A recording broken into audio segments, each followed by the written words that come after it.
बिस्मिल्लाहिर्रहमानिर्रहीम। अस्सलाम वालेकुम। मैं आपका मेज़बान समी इब्राहिम हूँ और आप हमारा सोशल मीडिया देख रहे हैं। आज 11 जुलाई है, हफ्ते का दिन है, सुबह का वक्त है और मैं इस्लामाबाद में से आपसे मुखातिब हूँ। सारी रात बारिश होती रही, यहाँ पे अभी भी बादल हैं और लगता है कि आज भी बारिश होगी।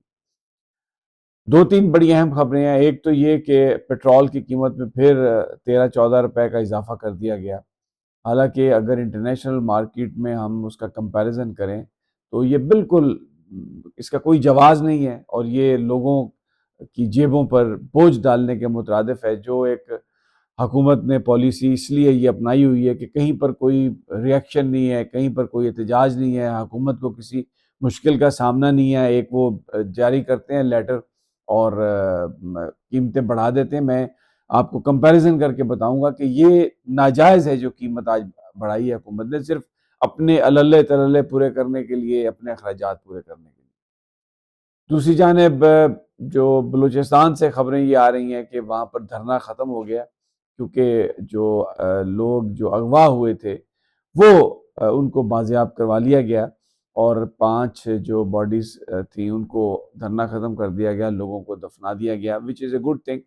और एक बात की जा रही है कि अगर मुज़ाकरात के ज़रिए ही मामले को हल करने की कोशिश की जाए तो ये बेहतर होगा। लेकिन बहुत सारा इलाका बलूचिस्तान का अभी भी बताया जा रहा है कि जो सूबाई हुकूमत है उसके उसके कब्ज़े में नहीं है। वहाँ पर जो जिन्हें इंसर्जेंट्स कहा जाता है वो लोग वहाँ पर काबिज़ हैं। कश्मीर में खबरें आ रही हैं, मैं उसमें आपको अपडेट दूंगा। बिहाइंड द सीन ये कहा जा रहा है कि मुज़ाकरात हो रहे हैं और इसमें जो फैसल राठौर साहब की जो एक फ्रेश जो एक पेशकश जिसमें उन्होंने ये कहा कि जो उमर नज़ीर कश्मीरी ने स्टेटमेंट दिया रावला कोर्ट में, जिसमें उन्होंने इस बात का इतराफ़ किया कि कुछ लोगों ने मिस यूज़ किया है हमारे स्टेज को, तो उसको बताया जा रहा है कि ये एक सीबीएम के लिए थी स्टेटमेंट और बिहाइंड द सीन मुज़ाकरात हो रहे हैं। लेकिन बड़ा सवाल ये है कि क्या ये मुज़ाकरात कामयाब हो गए? जो 12 नशिस्तें हैं मुहाजिरीन की, उन पर एक्शन कमेटी किसी तरह का भी कंप्रोमाइज़ करने के लिए तैयार नहीं है।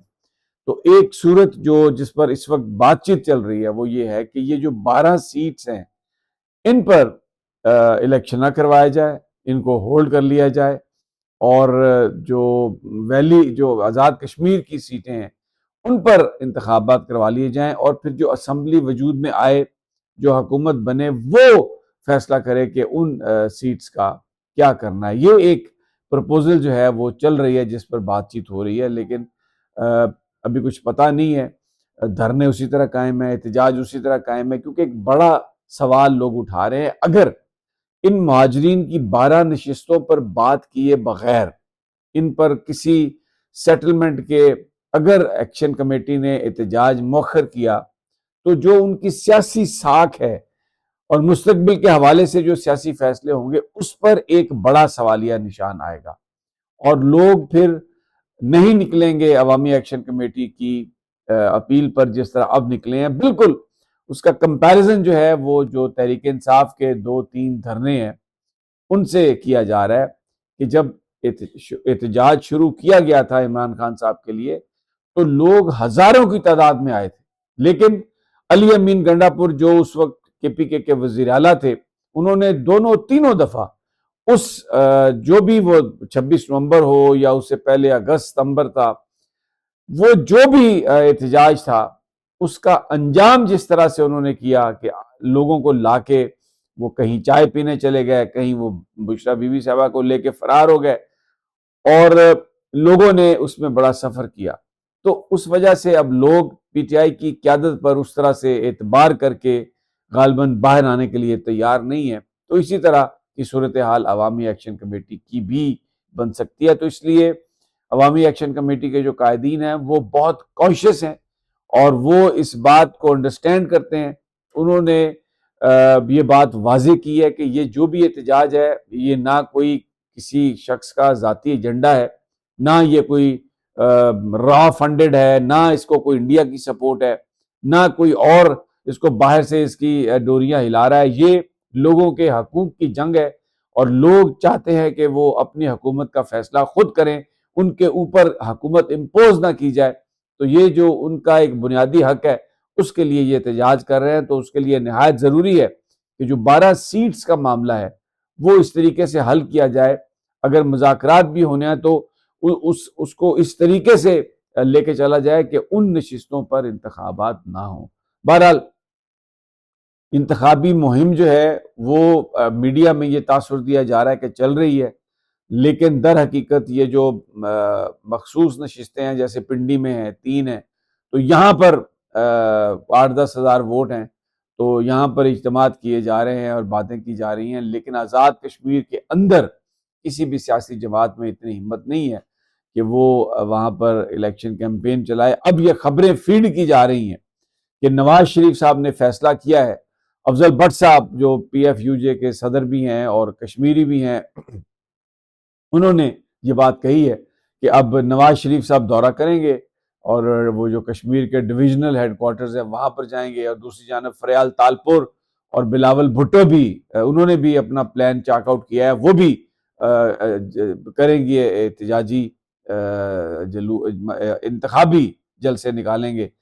लेकिन अमली तौर पर जो सूरत हाल है, अगर कोई मामला हल नहीं होता एक्शन कमेटी के साथ, तो ये कहीं पर भी कोई इंतखाबी मुहिम चलती हुई नजर नहीं आ रही। एक और इशू जो बात हो रही है इस वक्त डायलॉग कमेटी की बात हो रही है। वो फवाद चौधरी साहब हैं, इमरान इस्माइल साहब हैं और एक आध और लीडर है तहरीक इंसाफ के जो छोड़ गए थे इमरान खान साहब को। उन्होंने कोट लखपत जेल में जो शाह महमूद कुरैशी, यास्मीन राशिद, उमर सरफराज चीमा, एजाज चौधरी और दूसरे लोगों से मुलाकात की है। महमूद रशीद साहब भी उनमें शामिल हैं।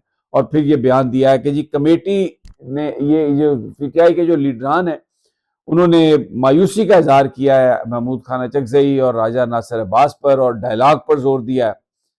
अब ये बात जो है ये बड़ी समझने की है कि इमरान खान साहब ने तो डायलॉग के लिए अचकजई साहब की जिम्मेदारी दी हुई है।